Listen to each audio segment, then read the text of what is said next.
Şiyan Hoca, Cuma, her neydi?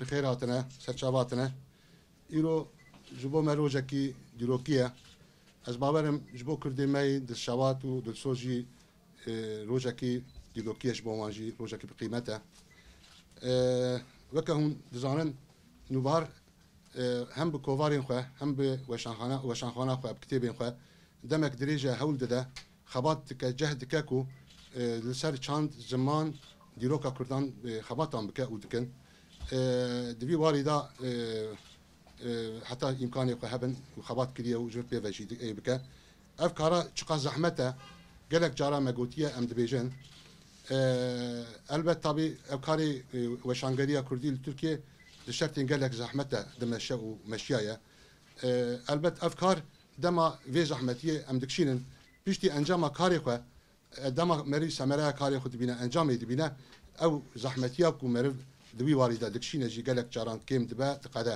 لورا پشتی زحمتیه امزانه کی راحتی هيا سبب کی ایرو اماتنا ویدری بوجی معلومه حتی نها ام بیجن خب نوبار گلک نام نشان گوهرتنه نها وکجیه که ماینده ام بیجن مکره خدمت نوباری ام تخواصن ویدری ادر خبات خو بهتر پیشته بمن و بخبتن yenileşme yaşamaktadır. Bu süreçte yayın organlarının çok büyük rolü vardır. Bu yenileşmede, özgürleşmede yayın organlarının çok büyük bir rolü vardır. Ve Nubahar gibi, Avesta gibi yayın organları bu değişmenin, Rönesans'ın çok önemli boyutlarıdır. Rönesans Nubahar'a çok uzun yıllar diliyorum. Çok büyük başarılar diliyorum. Hepinizi sevgiyle selamlıyorum arkadaşlar.